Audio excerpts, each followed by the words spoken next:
On January 26, 2013, 21-year-old Canadian college student Elisa Lam checked into the Cecil Hotel and never checked out.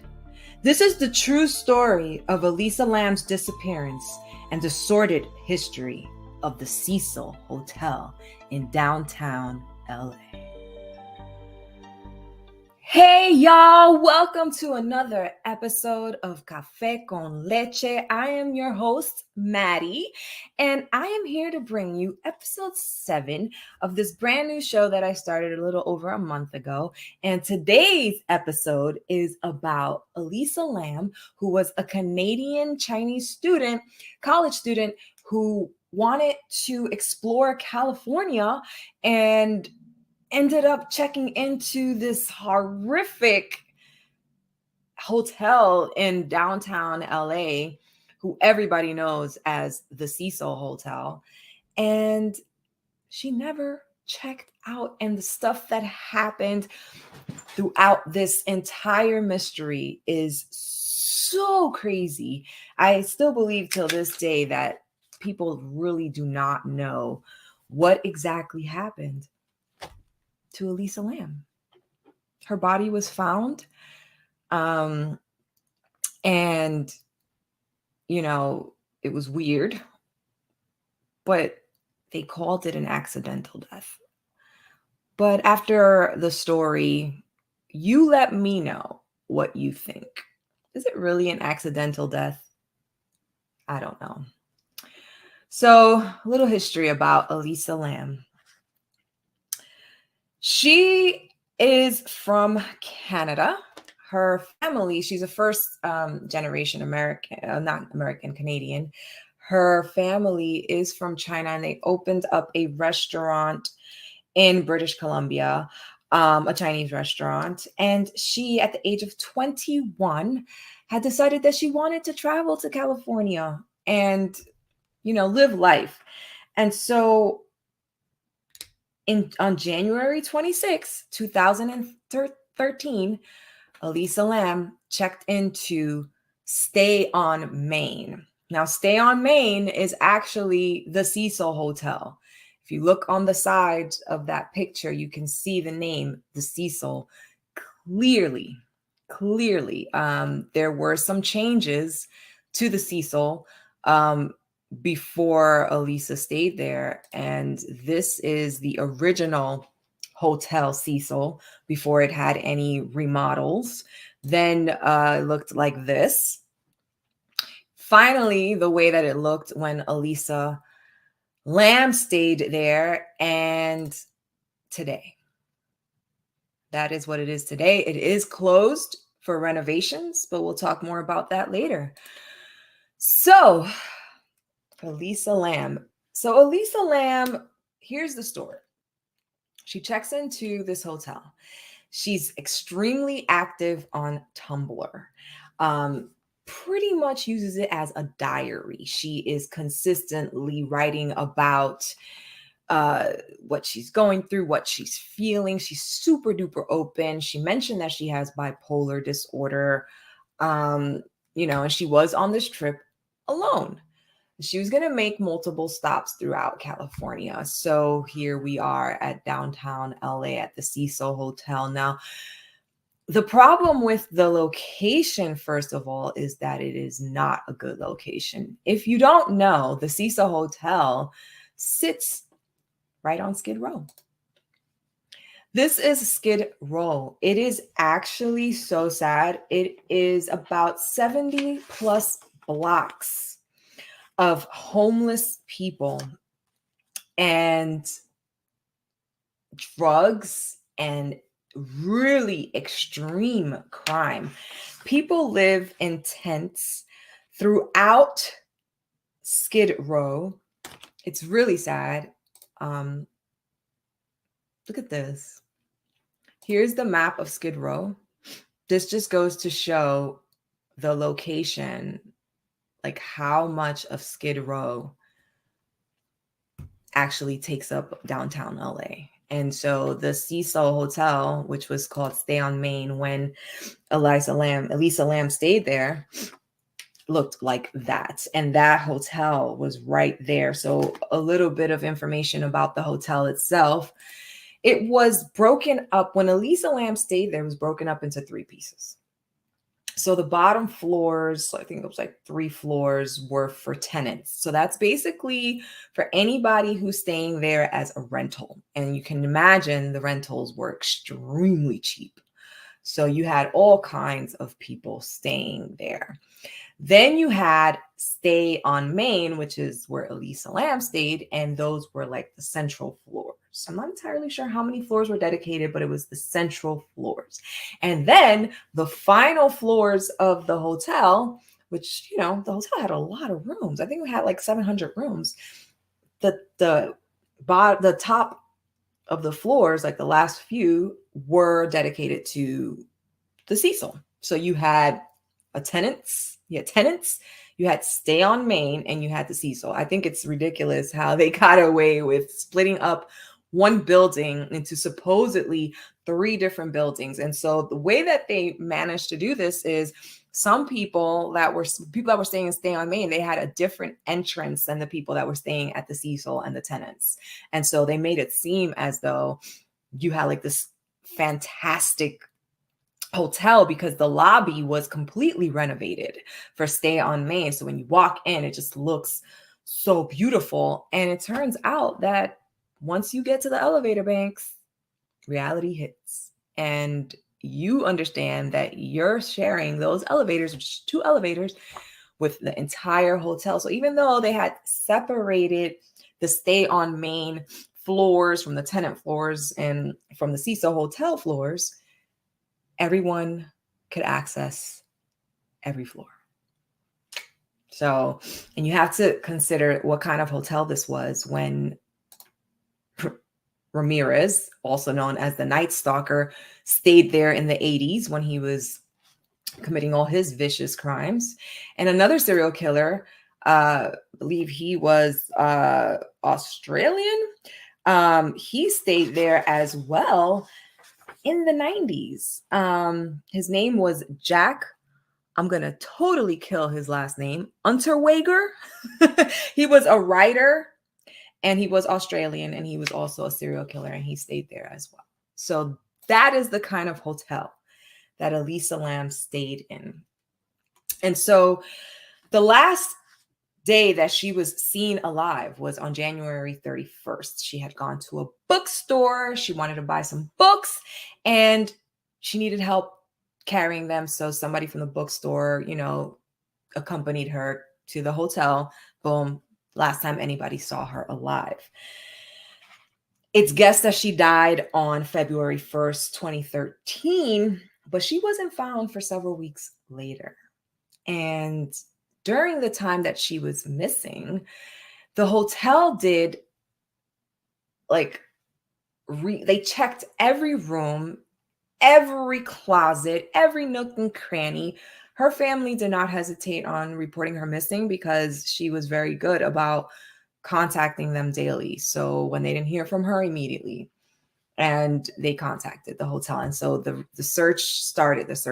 And then if you don't know, Netflix has a 4-part series dedicated to this story. And it is called Crime Scene: The Vanishing at the Cecil Hotel. And it is based on Elisa Lam. But if you haven't seen it, you really should check it out. They interview this couple that was staying there, and they were talking about how they're from Europe and they just wanted, to go to the US for the first time ever, and they wanted to go to California. And so, they looked up the hotel, the price was right, and they ended up staying there. They said that a few days after they got there, of course, when they got there, they were so shocked how beautiful the entrance and the lobby was because they were staying on Stay on Main. But as soon as they got to the elevator and then to the rooms, they were like, you walked into the 80s. It was just like a time warp, like no renovations or anything amazing had been done to the rest of the hotel, just the lobby. And so they're staying there and they're talking about how after a few days, the water was looking murky and it tasted funny, and they were drinking it, and they were like, what's going on? And little did anyone know, Elisa Lam's body was in the main water tank on top of the Cecil Hotel. Somehow, supposedly, she climbed up to this roof and managed to climb up the ladder that goes into this water tank, get inside, remove her clothes, and couldn't get out. This is a picture of them working on the discovery, unfortunately. It's very sad. The reason why this is so mysterious is because I've heard so many versions of whether or not the lid to the water tank was open or closed. This lid it weighs a lot. And in the documentary, it states that it was closed. How did she close it if she went inside? There's no handle on the inside. It's heavy. And if she went in, there's no way for her to get back up to close the lid. I feel that if she could have done that, she would have gotten out. Some other reports state that the lid was open. I mean, if the lid was open and they state that they checked the roof with search dogs, why didn't they notice the lid open, didn't think nothing? The other thing is, to get to the roof, you have to go through either the emergency door that if you open it, and supposedly the alarm was set when she was there, so she wouldn't have been able to open it without triggering a very loud alarm that would immediately bring maintenance, so they say. But there were about 3 or 4 escape ladders that led up to the roof, so she could have gotten up that way. Question is, did she go alone? Did she go with somebody? What happened? So the craziest thing about this is that there's a video. And this is why it's so weird. There's an elevator video, which is the last video of Elisa Lam, the last time she was seen alive in this video, of her acting extremely strange. It looked like she might have been talking to somebody. Nobody knows what happened, but here's the video for you.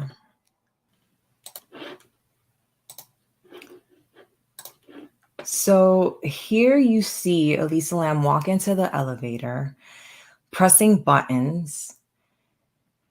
She waits. The doors do not close. Apparently, supposedly, she pressed all the buttons. It's supposed to be some Korean game. They were trying to make sense of why she did this look. She steps out. She looks left, right, as though she's looking for someone or scared of someone, hiding from someone. This is extremely strange behavior.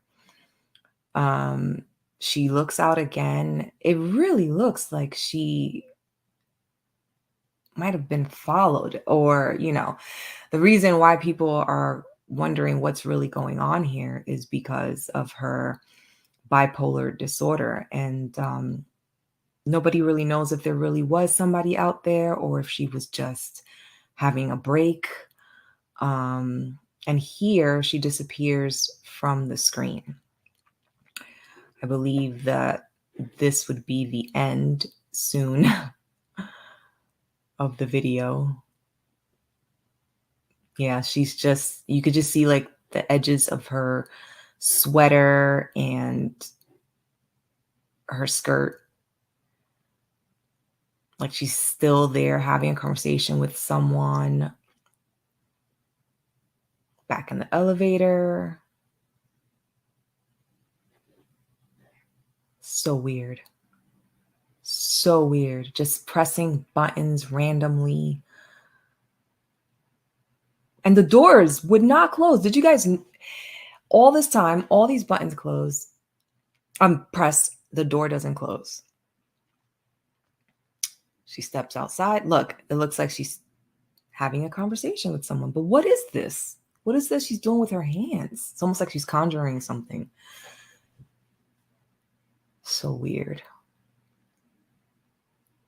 So strange. I cannot imagine what was going on there. If there really was somebody there. She was very friendly, like on Tumblr. She always spoke about making friends and things like that. But so unfortunately, that is the last time that Elisa Lam was seen alive on video. She was found on the roof. Of course, that happened February 19th, 2013. So she was last seen alive January 31st, 2013. The coroner believes she died February 1st, but she wasn't found until February 19th. And the cause of death was supposedly accidental drowning. I believe, yes, because they didn't find any marks on her body. They didn't find anything. She was naked in there. Her clothes had sunk to the bottom. So people think, the researchers think that she took it off. She took off her clothes after she went inside. At the end of the day, to me, this is an unsolved mystery. And the reason why is because we don't know what was going on outside of the elevator, if anything, if it was just her by herself.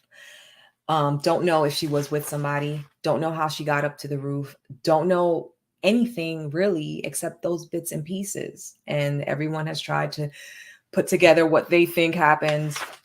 But at the end of the day, the sad truth is that Elisa Lam lost her life at the Cecil Hotel.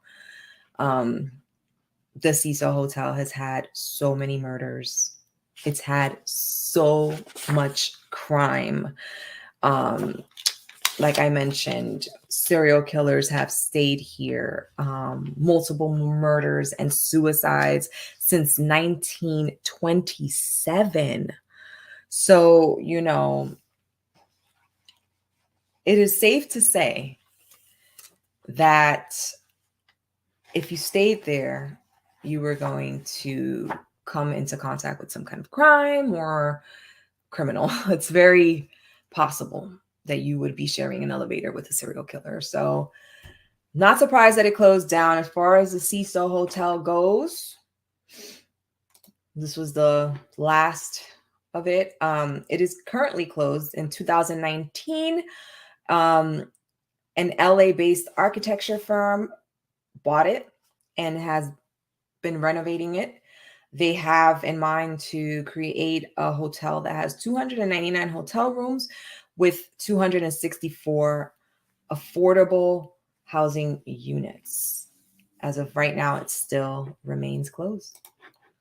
So people, I hope you enjoyed this very, very, very sad story of Elisa Lam.